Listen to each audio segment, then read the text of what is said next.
Hi all, this is Anjali और ये video specifically बना रही हूँ मैं उन 12th क्लास स्टूडेंट्स के लिए जिनके एग्ज़ाम्स जो कि जुलाई में होने थे कैंसिल हो गए। सो आई नो पहले हमारा एग्ज़ाम कैंसिल हुआ मार्च में। ऑन 18th डे अनाउंस कि जो एग्ज़ाम बचे हैं अब वो नहीं होंगे।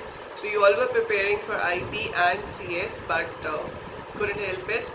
एग्ज़ाम पोस्टपोन हो गया और फिर आया कि 7 जुलाई को एग्ज़ाम होगा, बट अगेन 7 जुलाई को भी अब नहीं हो रहा है, राइट। लेकिन मार्क्स कैसे लगेंगे, क्योंकि आईपी और सीएस हमारे ऐसे सब्जेक्ट्स हैं जहाँ से वी फील कि ये सब्जेक्ट से मेरी परसेंटेज बढ़ जाएगी, क्योंकि they are very scoring. So I have many of students who easily get 96 ना, इजीली मीन्स पढ़ने के बाद, ठीक है, बिना पढ़े किसी के भी मार्क्स नहीं आते हैं। सो ईजिली का मतलब ये है कि जिन्होंने ठीक से पढ़ाई की है they can score easily 95, 96, 99 marks. तो आपकी परसेंटेज काफ़ी अच्छी हो जाती है with the marks of IP and CS. But इस बार प्रॉब्लम ये हुई है कि अब आईपी और सीएस का एग्ज़ाम होगा ही नहीं और आपको ज़रूर चांस दिया जाएगा अपनी परफॉर्मेंस इम्प्रूव करने का, बट अभी के लिए it is set to be cancelled, ठीक है। अब बात आती है कि अगर कैंसिल हो गया है तो मार्क्स कैसे लगेंगे। That was the main thing जो कल से सीबीएसई ने जब से अनाउंस किया है कि एग्ज़ाम्स कैंसिल है, जो कि पहले भी हमें 90% से ज़्यादा था ही कि कैंसिल ही होंगे, अब वो 100% हो गया। बट मार्किंग स्कीम जो है अभी तक जो लेटेस्ट क्लैरिफिकेशन आई है, I will explain you that in this video. अभी तक हमें ये डाउट था कल रात को जो मैंने वीडियो अपलोड की थी कि जो मार्क्स हैं वो आपके इंटरनल असेसमेंट के बेसिस पे लगेंगे या जो आपने बोर्ड एग्जाम दे दिए हैं उसके बेसिस पे लगेंगे। So there was a confusion in that. I clear you that confusion in this video. So अभी हम जो बात करेंगे उसके अकॉर्डिंगली सीबीएसई ने 4 डिफरेंट कैटेगरीज में स्टूडेंट्स को डिवाइड किया है। पहली कैटेगरी जो है वो है जिन स्टूडेंट्स के सारे एग्जाम्स हो चुके हैं। 12th के तो बहुत कम स्टूडेंट्स हैं ऐसे, वो सिर्फ वो वाले स्टूडेंट्स हैं जिनके पास साइंस थी और उसके साथ बायो या फिजिकल था, कंप्यूटर साइंस नहीं था, ठीक है, क्योंकि फिजिक्स, केमिस्ट्री, मैथ्स, इंग्लिश का एग्जाम हो चुका है and you have also done the bio and physical education, right. So जिन लोगों के पास ये 5 सब्जेक्ट्स थे वो लोगों का पूरे सब्जेक्ट हो चुके हैं, they have given all the exams. और ह्यूमैनिटीज़ में भी कुछ स्टूडेंट्स ऐसे होंगे जिनके 5 एग्जाम्स हो चुके होंगे, ठीक है। सो देयर आर स्टूडेंट्स जिनके सारे एग्जाम्स हो चुके हैं। जिनके सारे एग्जाम्स हो गए, जिन्होंने सारे पेपर लिखे हैं, आपको मार्क्स आपके अटेम्प्ट के अकॉर्डिंगली ही मिलेंगे। So the way you have attempted your papers, you are going to get marks according to that, right.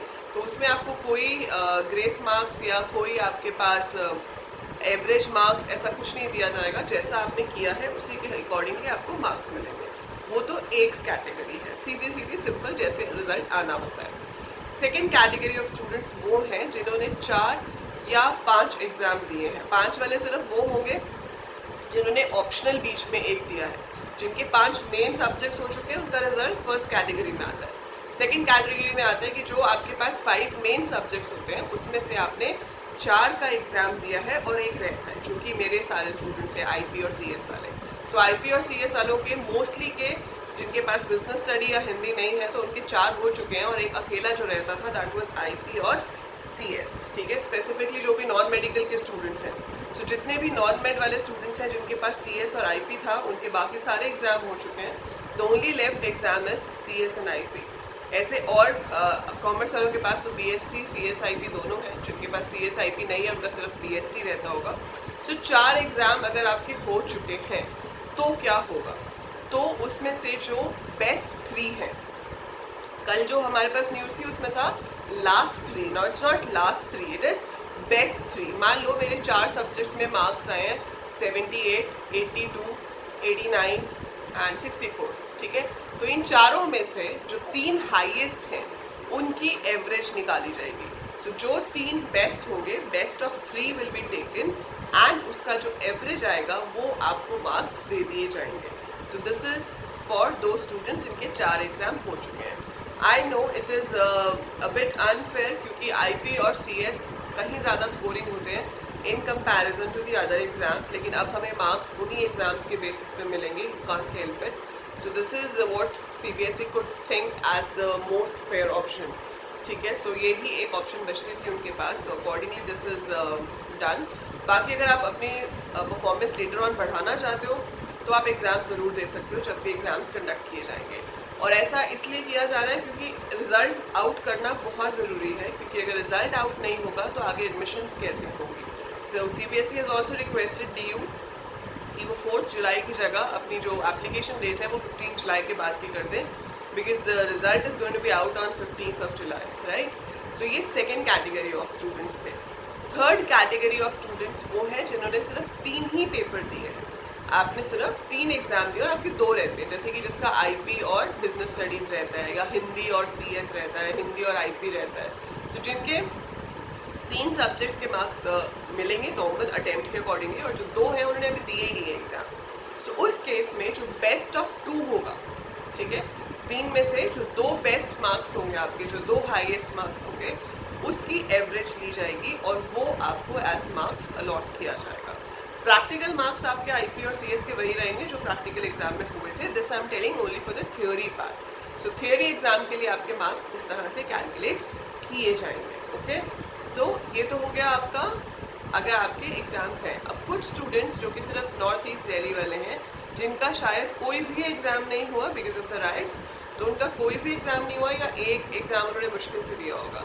So since उनका कोई एग्जाम हुआ ही नहीं है, तो उसमें बेस्ट ऑफ 2 या बेस्ट ऑफ 3 की ऑप्शन भी नहीं रह जाती। तो उनके लिए क्या होगा? उनके लिए एक स्पेशल पैनल होगा, टीचर्स के साथ इंटरनल असेसमेंट के थ्रू उनको कुछ मार्क्स अलॉट किए जाएंगे ताकि वो फर्दर एडमिशन्स के लिए प्रोसीड कर सकें। But once the situation is better, they have to give और they will have an option to give those exams अगर वो अपने इंटरनल असेसमेंट से सेटिस्फाइड नहीं है।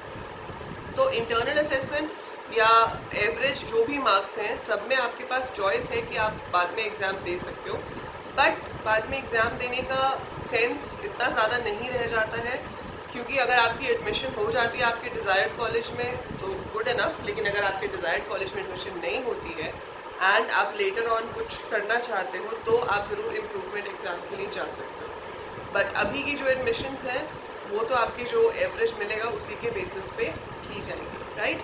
सो ये 4 कैटेगरीज हैं। आई होप आपको समझ आया होगा कि आपको मार्क्स अब किस तरह से मिलेंगे। सो अब दूसरे सब्जेक्ट्स डिसाइड करेंगे कि IP और CS में मार्क्स कैसे दिए जाएँ। सो जस्ट होप कि आपके दूसरे सब्जेक्ट्स में मार्क्स अच्छे आए ताकि आप इसमें भी अच्छे मार्क्स पा सको। सो येस, जिस तरह से पहले आते थे कि हाँ इतने स्टूडेंट्स के अबव 90 हैं, लाइक अगर आप मेरे लास्ट ईयर की वीडियोस देखो या उससे लास्ट ईयर, तो मैं यूट्यूब पे नहीं थी, लास्ट ईयर की वीडियोस देखो, so you could see there are so many messages, ma'am I got 98, I got 99, I got 97. So I had so many students above 90, rather maximum of students were above 90. पर इस बार वो होना थोड़ा मुश्किल हो जाएगा, क्योंकि आपके मार्क्स जो हैं नॉन मेडिकल वालों के वो PCM के बेसिस पे लगेंगे, और जो कॉमर्स वाले हैं उनके अकाउंट्स, इकोनॉमिक्स और इंग्लिश के बेसिस पे लगेंगे।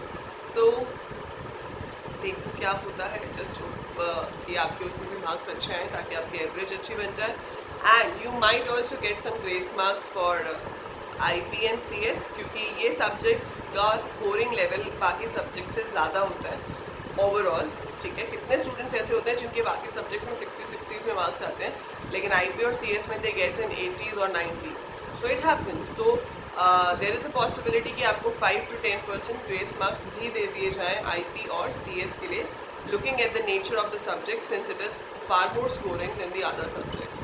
So let's see, देखते हैं how it comes up, और कोई नया अपडेट जैसे ही CBSE से आएगा I will inform you about that.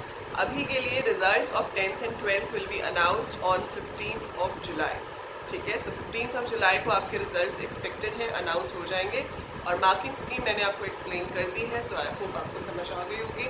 अगर इसमें कोई चेंज होता है या नया अपडेट होता है, I will clarify you that as well as and when I get the information.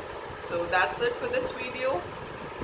All the very best and keep calm, don't stress, enjoy your vacation, या जो भी आपके और एंट्रेंस एग्ज़ाम है उसकी प्रिपरेशन कर सकते हो, क्योंकि वो कैंसिल नहीं होंगे, पोस्टपोन होंगे। सो अदर देन कि उसके लिए कोई और ऑल्टरनेटिव ढूंढ लिया जाए, लाइक ऑनलाइन एग्जामिनेशन और समथिंग। सो एंट्रेंस एग्ज़ाम तो होगा, maybe they can turn it to online और they will simply postpone. So let's see कि उसके ऊपर क्या डिसीजन आता है। सो जैसे ही उसके ऊपर डिसीजन आएगा हम फिर से बात करेंगे। That's it for this video, see you again.